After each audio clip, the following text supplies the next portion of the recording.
Black coffee with lemon. No sugar. Nilalagyan ko po ng lemon. Tapos? Nalagyan mo ng lemon? O, ako rin. Lunch na susunod.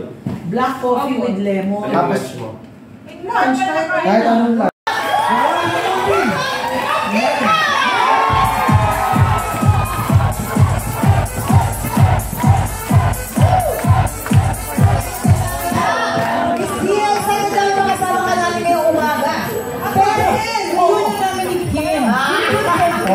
Pagkataon ni Gina since the night. Ay, nakapag-post na rin. Madalas nakakasakayan sa kanyang scooter. Alam mo maliwagay yung scooter ni Kuya Kim na? Ay, na nga sinasabi ko. Pero yan, aabangan natin ang pagsala kay Miss Gina sa tanong. Saan tanong sa kasabog mamaya? Pero ngayon, umpisa na natin ang mamimigay ng blessings!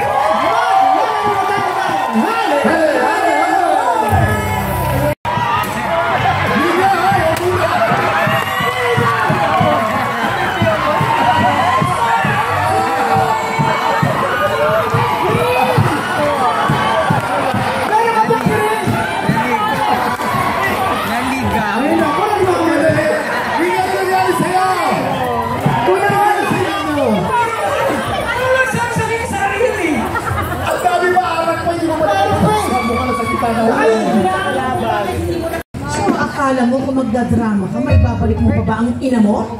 Paano yun? Talagang blanca! Talagang blanca ko. Meron akong magandang balita para sa inyo kakapatid. Pinapalayas ko na kayo sa bayan ko. At kahit na hindi ko na mabayaran mga utang niyo sa akin. Dahil ayoko nang makita ang mga pagbumuka ninyo. Ay! Alis! Layas! Sumupunta! Ay! Ganda! Salamat, Mama! Gising na si Sleeping Beauty. Yes. Gising na si Sleeping Beauty. Oo naman. Yes. Yun ang caption, ha? Oo, kasi alam mo si Jillian, mahal na mahal niya yung sarili niya. Kaya ang tingin niya talaga sa kanya, beauty. Kasi alam mo totoong beautiful siya. Love yourself. Kaya sabi niya, gising na si Sleeping Beauty. Maganda naman talaga siya. Oh, tsaka bata pa lang mahilig na siya sa mga princesses growing up. Favorite na si Rapunzel. Talaga ba? Yes po. Kasi maganda. Ganun. Opo, Miss Lee ako. Miss Lee. So, sasagot na ba ako? Di ba po, sakit natin mga Eto, Dina, no? Actually, ang caption niya talaga, 2 hours lang at tulog. Si Jillian kasi, doktora nga eh. So, very health conscious, kailangan 6 to 8 hours ang tulog niya palagi. Pero that night, kahit may cut-off siya, tinuloy niya ang taping. Kaya 2 hours lang ang taping, ang tulog niya. Kasi woke up like that. Woke up na. Party na ba yun, ha? Woke up like this. Oo. Hindi na ba rin siya mag-isip? Yun. So, Miss D, depende po sa inyo kung kanino po paniniwalaan yung mga etusero at etusero. Maniniwala ako kay Kim. Yeah. Madalas sabihin ni Jillian na 2 hours lang tulog ko, 3 hours lang tulog ko. Kaya nga siya woke up like this eh, kahit na 2 hours lang tulog. Manang-mana sa Tita Giselle. Yes.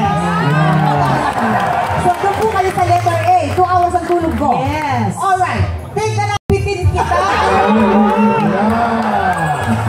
Ay, ako award. Buti na lang akong host. Ito na po. Dire-dire tayo, pangatlong sangsano! Ayan. Ayon kay Bobby Forteza, meron daw siyang malaking birthmark o balat sa katawan. Sabi talaga ni Misty, oh no. Nasaan ang malaking birthmark ni Bobby? Misty, sa kayo maniniwala dyan? Actually, nakasama ko na si Barbie Forteza sa anak ni Waray, anak ni Biday. Wala ko napapansin na balat sa paa niya. Wala. Nakasama ko siya sa parlor na nagpamani-pedi kaming dalawa. Wala kayo na po At nagulat ako sa kaputian ng kanyang mga paa. At lahat ng damit niya nasa left, one-sided takipito. Ito ang nakapalabas. So, nasa left na balikat ang kanya. Galing! Tingnan natin, kung tama ba?